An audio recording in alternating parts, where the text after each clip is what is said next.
હવે એ મુકાની વાત માંડું છું, તમે સાંભળજો, તમને મજા આવશે. મોબાઈલ એનો ઈમાં રિંગ વાગે એના સેલફોનમાં. અત્યારે યુગ કેવો આવ્યો છે. હમણાં એક દાદાને દાખલ કરેલા, ગ્રાન્ડસન હોસ્પિટલમાં ખબર કાઢવા ગયો એના દાદાની. તે દાદાને ઓલી નળી ભરાવેલી અને વાયર લાંબો કરેલો. આ અત્યારનું જનરેશન રહ્યું એ કેવું છે, એના પપ્પાને કે દાદાને ચાર્જિંગમાં મૂક્યા શું? કારણ કે આ ચાર્જિંગ ને જ સમજે છે. તમે જુઓ, નાનું એવું છોકરું હોય છે ને, હાવ નાનું એવું, એને જન્મેલું છોકરું, એને મોબાઈલ આપજો એટલે આમ કરવા માંડશે. બોલો, આ ડેટા ક્યાંથી ફિટ કરાવીને આવ્યો ભગવાન જાણે. એ મોબાઈલ આમ કરાય એને ખબર છે. પછી સંશોધન કર્યું ત્યારે એનો જવાબ મળી ગયો, એનું રીઝન મળી ગયું કે એ પેટમાં હતો ત્યાં સુધી 9 મહિના સુધી એની મમ્મીએ આમ જ કર્યું. એને આંગળી થીર રાખી હોય તો ઓલો રાખે ને.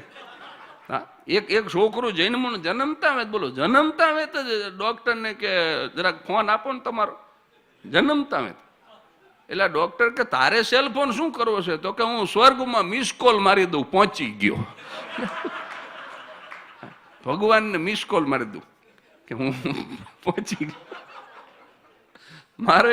મારો ડ્રાઈવર છે, એ ડ્રાઈવર પાછું એ ડ્રાઈવરની ભાષા જાણતો હોય, એને પાછી દવાખાનાની ભાષા ન આવડે. એ ડ્રાઈવરના બાપાને વેન્ટિલેટર ઉપર રાખ્યા હતા, એ ડ્રાઈવર, એને બોલતા ન આવડે. મને કે 1 લાખ રૂપિયા ઉછીને આપજો ને. મેં કીધું કેમ? મને કે બાપાને 3 દીથી એક્સિલેટર ઉપર રાખ્યા. બોલો.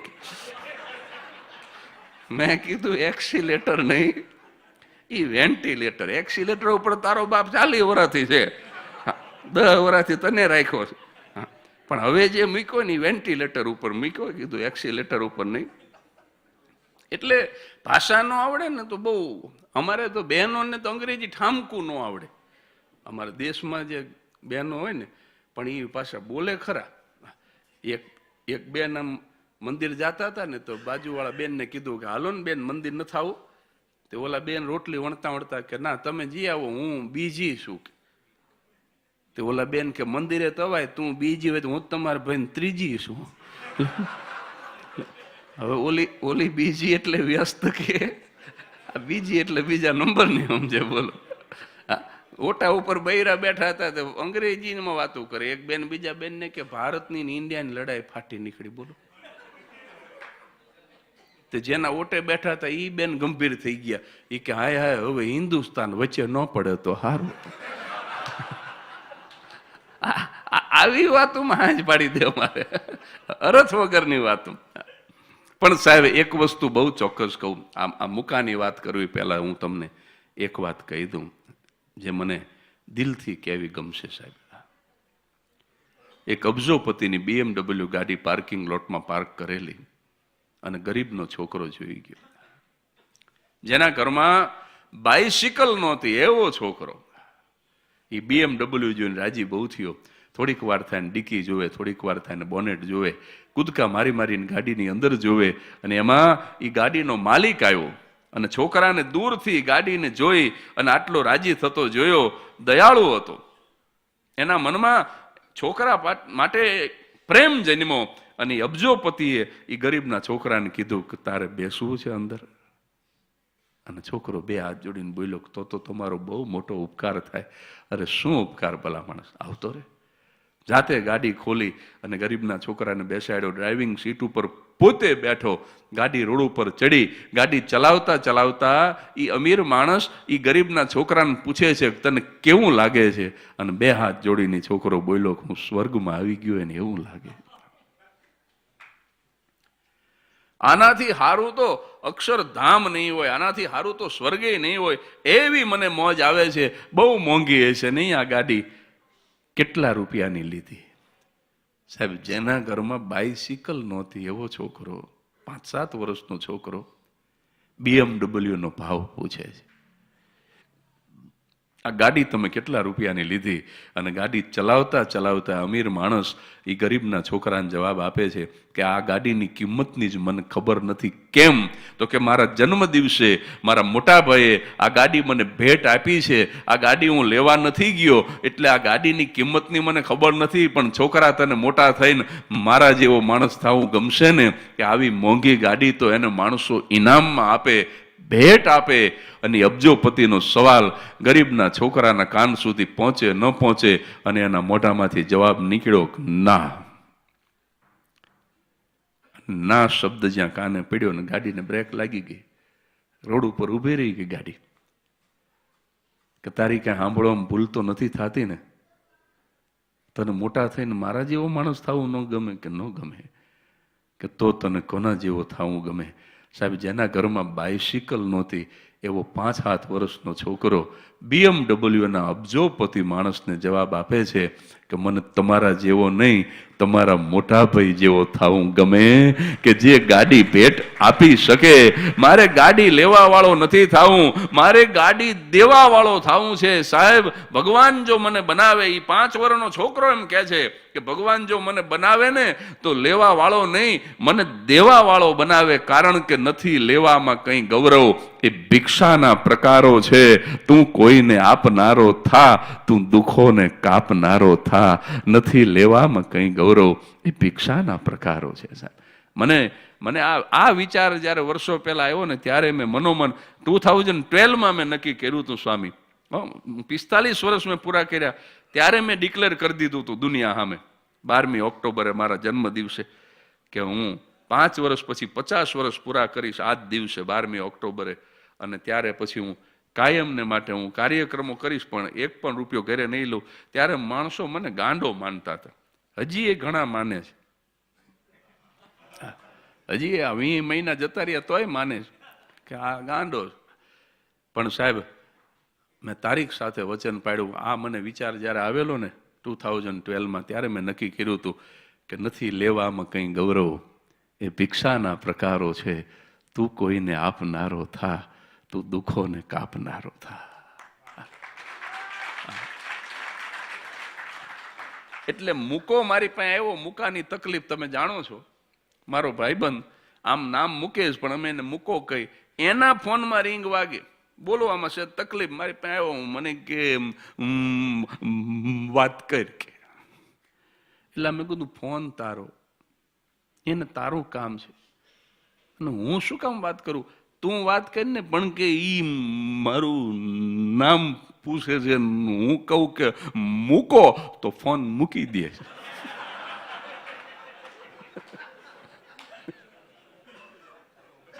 હવે આનું શું કરું? મેં કીધું પણ તો મૂકો શું કામ કેસ? મુકેશ ચંદ્ર દામોદરભાઈ પટેલ, સુરેન્દ્રનગર વાળા, એમ આખું કે. પણ મને કે એટલું બોલવું હોય ને 3 દીની રજા લેવી પડે. એ આટલું બધું લાંબુ તો સમજાવી કે નહીં બિચારો, એને આ તકલીફ હતી. મારો એકવાર જુનાગઢ કાર્યક્રમ, મને છે ને કોકે એવું કીધું કે જુનાગઢ જાશ ને તો મને કે દિગંબર સાધુનો ત્યાં બહુ મહિમા છે. એટલે કે દિગંબર સાધુનો જો મને કે તારા માથે હાથ મુકાવી દે ને તો મને કે તારે છે ને આમ એકય દી ઘરે ન રહેતું. મેં કહું પણ ઘરે રહું તને વાંધો હું? મને કે તારે રોજ પ્રોગ્રામ હાલે. મેં કીધું અત્યારે જે હાલે છે એમાં હું થાકી જાઉં છું. આ રોજ ચાલુ કરીને મારે મરી નથી જવું, મારે લાંબુ જીવવું છે. મને કે એક વખત હાથ મુકાવી દે. મને આવું બહુ આગ્રહ કરીને કીધું ને એટલે પછી હું દામો કુંડ ગયો. અને અહીંયા દિગંબર અવસ્થામાં મહાત્મા કુંડમાંથી બહાર હેલા આવે, હું લાકડી પડે એમ પગમાં પડ્યો, આપણે દંડવત કરીને એમ. મેં કીધું મારા માથે હાથ મૂકો. માથે હાથ મૂકવાનું કીધું ને ધોડવા જ મીડ્યા મહાત્મા. બોલો, આગળ મહાત્મા ને પાછળ હું 3 કિલોમીટર જતા રહ્યા. મેં કીધું હું 3 કિલોમીટરથી દોડું છું, તમારી વાંહે હાથ મૂકવાનું તમારું હું જાય? મને કે પણ તમે માનો છો એવું નથી, હું નાવા પડ્યો તો મારા લુગડા કોક ચોરી ગયું છે. મારે કાળવા ચોકમાં મને કે રસગોલાની લારી છે ને તમે શું કામ લોહી પીવો છો? અને તમે બીજાને ગોતો, મને ઘરે જવા જ. પછી મેં એના માથે હાથ મૂકી દીધો. મેં એને આશીર્વાદ આપ્યા. મેં કહું જા, તને એક જોડી લુગડા જડી જાય છે. હું તો મારા કાઢી દઉં, પણ પછી બધા મને પગે લાગવા માંડે ને એટલે પછી એટલે આશીર્વાદ આપીને છોડી મૂક્યા એમને. એટલે શેને સાહેબ એમ એમ એમ ભોળવાય ન જવું જીવનમાં ક્યારે. આ મુકાને આ સમસ્યાનું જુનાગઢ મારો કાર્યક્રમ ને મને રાજકોટથી મુંબઈ જવું અને રાજકોટ રેલવે સ્ટેશનેથી સૌરાષ્ટ્ર મેલ પકડવાનું, હું મોડો પહોંચ્યો રેલવે સ્ટેશન અને ઘાંઘો થઈ ગયેલો. ને એક ભાઈને મેં પૂછ્યું, મેં કીધું મુંબઈ જવાનો મેલ કેટલા વાગે ઉપડે? મારા નસીબ તો જુઓ તમે, એ મૂકો. હા અજાણ્યો હતો પણ મારે નસીબ કેવા, મને આવા ભટકાયા રસગોલા લારી વાળા જેવા. ભાવનગરમાં જેલરે મારો પ્રોગ્રામ રાખ્યો, બોલો, જેલમાં કેદીઓની સામે. તે મેં કીધું તમે આ શું કામ પ્રોગ્રામ રાખો છો? મને કે તમે આ સેવાના કામ કરો છો ને જગદીશભાઈ, એટલે મેં તમને બોલાવ્યા. મારે છે ને આ વંડી રહી ને જેલની દિવાલ મારે ઊંચી ઉપાડવી છે. તો મેં કીધું હું કરી દઉં પ્રોગ્રામ. કીધું હું આમ તો આરોગ્ય અને શિક્ષણના કરું છું, પણ આ સેવાનું કામ છે, કરી દઉં તમને, પણ આ ઊંચી ઉપાડવી જ જોઈએ. કીધું આ કેદી છે ને એ બહાર નો જતા રહે. મને કે ના, બહાર કોઈ જાતું જ નથી. મને કે ખાવાનો ટાઈમ થાય ને તો બહાર વાળા કૂદીને અંદર આવતા રહે. બોલો, મારે કે ચોપડે કેદી એકો ચાલી હોય પણ કે પંગતમાં ગણું તો બહેન 60 નીકળે. પછી ખબર પડી કે આ બહારના જમીન રિક્ષાવાળા જમીન જતા રહે. બોલો, તો મેં કીધું વંડી ઊંચી ઉપાડ્યું અને કાર્યક્રમ આવો જ કર્યો ને બધાને બહુ લહેર આવી. ને પછી હું જાતો તો એમાં 2-3 જણા આવ્યા. મને કે તમારા જેવા ભેગા હોય તો મને કે આ સજા એટલી વહમી ન લાગે.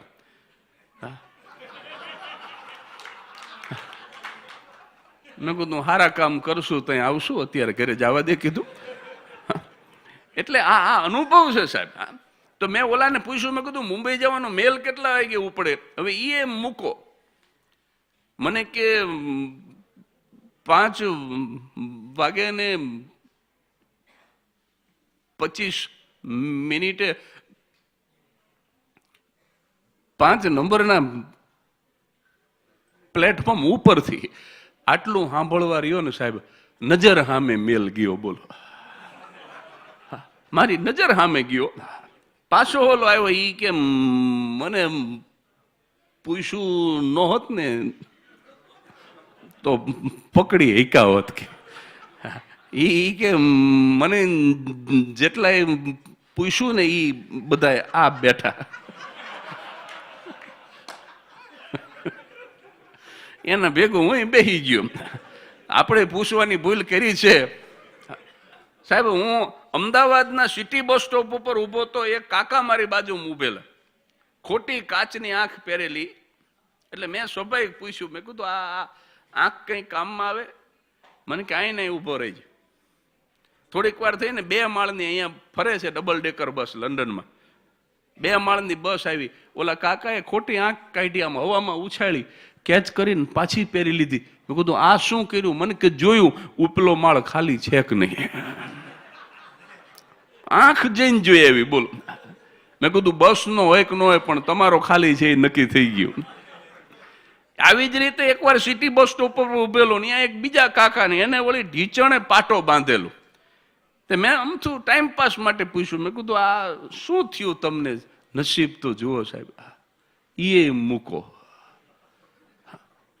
હા, મને બધે ભટકાય. બોલો, આવા ઢીચણે પાટો બાંધેલો. મેં કીધું શું થયું? મને કે કૂતરું ઝપટ કરી ગયું. તો મેં કીધું હેડ નો કહેવાય પણ કે હું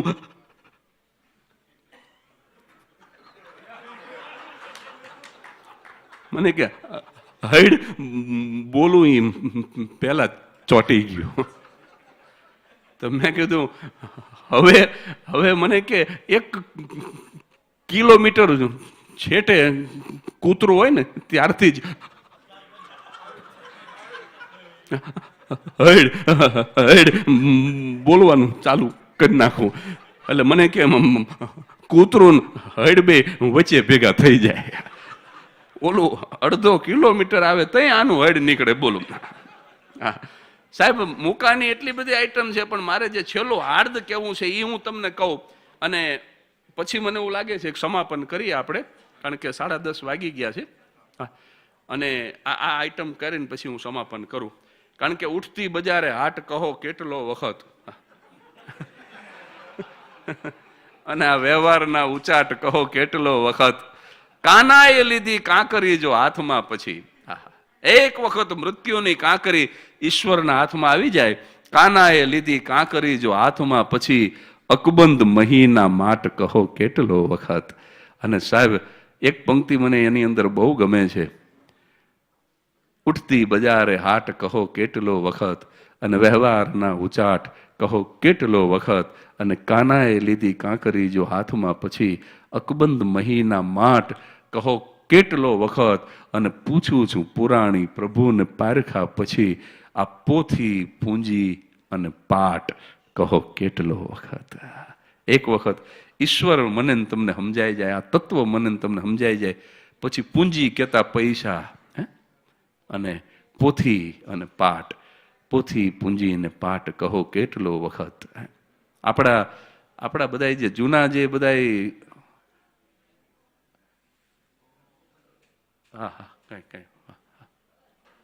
આપણા જૂના જે બધા જે રિવાજો હતા ને, એક 2 મિનિટ ખાલી હું લઉં આ સંતો માટે ખાસ, કારણ કે મને વિશ્વાસ છે આજે આટલા જે હરિભક્તો બેઠા છે ને, સંતો બેઠા છે ને, હાવ તમે હાવ સાચા ચાહકો બેઠા છો, આ બેઠા છો. હા, ખરેખર આ કોઈ વખાણ કરવા નથી કહેતો. એટલે આ કવિતા 2 જ મિનિટ વધારે લઈ લઉં ખાલી, પણ આ કવિતા તમને બહુ રાજી કરશે. આના એક એક શબ્દને તમે ખાલી પીજો, તમને મોજ આવશે કે મારો ને તમારો એ વખતનો સમય કેવો હતો ને એ વખતની આપણી સમાજ વ્યવસ્થા કેવી હતી સાહેબ. કે 5 વાગે ને પરોડીએ અમે ગાડા હાથી જોડતા ને ઢોરાને તફેડીને ખાવા, અમે વહેલા હારે છોડતા, ઘંટી અને ગમર વલોણા પ્રભાતિયા ગાતા હતા, અને અમીર તેથી ગરીબોને ખવડાવીને ખાતા હતા. જો આ ચિત્ર સ્વામી આપના માટે રજૂ કરું છું, સંતો માટે, કે આ ચિત્ર આપે જોયું છે. અને આ જે મોટી ઉંમરના છે એ તો બધા જોઈને આવ્યા છે. યંગસ્ટરને ખબર નથી કે આ ગામડું હતું, આ આપણું સમાજ જીવન હતું. કે 5 વાગ્યે ને પરોડીએ, 5 વાગ્યામાં તો ગાડા હાથી જોડીને કણબી નીકળી ગયો હોય સાહેબ. 5 વાગે ને પરોડીએ અમે ગાડા હાથી જોડતા, ઢોરાને દફેડીને ખાવા. કોણ બી આ કોઈ મેં ક્યાંય સાંભળેલું નથી, આ મારો મૌલિક વિચાર છે, ગમે તો આશીર્વાદ આપજો સાહેબ. કણબી શબ્દ મને એવો વિચાર આવ્યો, મને એક હમણાં આર્ટિકલ લખ્યો. હું દિવ્ય ભાસ્કરમાં વર્ષોથી આર્ટિકલ લખું છું, અભિયાનમાં હું વર્ષોથી આર્ટિકલ લખું છું, અને એના કારણે જ આ 56 જેટલા મારા પુસ્તકો થયા. તો મારે પાટીદાર ઉપર લખવાનો હતો આર્ટિકલ, અને ત્યારે મને આ વિચાર આવ્યો હતો કે મૂળ શબ્દ છે કણબી, અને કણબી શબ્દ શું કામ હશે સાહેબ? તો ધરતીના કણની અંદર બી નાખીને કણ એનું છે અને બી એનું છે. આખી દુનિયાને સાહેબ અનાજ દ્વારા પોષણ આપનારા પ્રજા છે ને, એટલે કદાચ એને કણબી કીધા છે. કણ, ધરતીનો કણ એનું છે સાહેબ. ધરતી એના બાપની છે. આ ખેડ કરીએ કે ને, કોઈ કોમની તાકાત નથી કે એનાથી હારી ખેડ કરીએ. કણ પણ એનું છે અને બિયારણ પણ એનું છે સાહેબ. 5 વાગે ને પરોડીએ અમે ગાડા હાથી જોડતા, ઢોરાને તફેડીને ખાવા, અમે વહેલા હાર છોડતા, ઘંટી અને ગમર વલોણા પ્રભાતિયા ગાતા હતા, અમીર તેદી ગરીબોને ખવડાવીને ખાતા હતા, વાવ કુવા ને વીરડા તેદી મીઠા પાણી દેતા હતા, અને વરણ અઢારે રાજી થઈ, અને વરણ 18 ભેગા થઈને કેવા રાજી રહેતા હતા, અને નટ મલ અને બજાણિયાના ખેલ ચોરે થતા હતા, અને 3જી પેઢી તેડીને ખભે ભાભા જોવા જતા હતા. એ વખતે મનોરંજનનું સાધન ટેલિવિઝન નહોતું સાહેબ. માફ કરજો, ટેલિવિઝનની હું ટીકા નથી કરતો, મોબાઈલની હું ટીકા નથી કરતો, પણ એનો સાચો ઉપયોગ જો તમે કરીએ કે તો એની મજા છે. જો એનો દુરુપયોગ થાય તો સાહેબ આનાથી વિનાશકારી તત્વ બીજું કોઈ નથી. મારો એક ભાઈબંધ ભેંસ વેચીને ટીવી લઈ આવ્યો. મેં કીધું ભેંસ હોય તો દોવા થાય, મને કે ટીવી હોય ને તો જોવા થાય. મેં કીધું ભેંસ હોય તો ઘરમાં ઘી આવે, મને કે ટીવી હોય ને તો ચેનલ જી આવે. મેં કીધું ભેંસ હોય તો દૂધ આપે, મને કે ટીવી સમાચાર શુદ્ધ આપે. હું જે બોલું એનો પ્રાસ મેળવે. મને પરસેવો વાળી દીધો, મારો કવિ જેવો નીકળ્યો. હું જે બોલું એનો પ્રાસ મેળવે. ભેંસ હોય તો દોવા થાય, તો કે ટીવી હોય તો જોવા થાય. અરે મેં કીધું ભેંસ હોય તો ઘી આપે, ટીવી ચેનલ જી આપે. મેં કીધું ભેંસ હોય તો દૂધ આપે, મને કે ટીવી સમાચાર શુદ્ધ આપે. મને પરસેવો વાળી દીધો. મેં કીધું હવે ચોથો ઘા તો એવો કરું કે એનો પ્રાસ ન મેળવી શકે. 15 મિનિટ સુધી વિચાર કરીને મેં કીધું ભેંસ વિહાય ને તો પાડી આવે, મને કે ટીવી ઘરમાં હોય ને તો લાડી આવે. મને કે બાકી કોઈ દીકરી દેતું નહોતું, એમાં ભેંસ કાઢી નાખી મને કે. કારણ કે મને એને પોસ્ટકાર્ડ દેખાડ્યા સ્વામી, મને કન્યાના મા બાપના પોસ્ટકાર્ડ દેખાડ્યા. મને કે આ જો લ્યો, આમાં કોઈ એમ લખ્યું છે કે તમારા ઘરમાં ક્યાંય દૂધણું હોય તો દીકરી દેવી છે? આ બધાએ એક વાક્ય લખ્યું છે કે તમારા ઘરમાં ટીવી હોય તો દીકરી દેવી છે. સાહેબ તમે વિચાર તો કરો કેવા માહોલમાં હું તમે પહોંચી ગયા. આપણા સંસ્કાર, આપણા જીવન હાવ ઊંધા થઈ ગયા, પણ છતાંય આપણા જીવન જો સાબુત રહી શક્યા હોય તો કેવળ અને કેવળ સત્સંગને કારણે રહી શક્યા છે સાહેબ. બાકી જમાનો તો બહુ ઊંધો આવ્યો, જમાનો તો હવે કંઈ વાત કરવા જેવો નથી. પણ મારા ને તમારા સંસ્કાર જો ટકી રહ્યા હોય તો એ ધર્મના માંડવાના નીચે ટકી રહ્યા છે.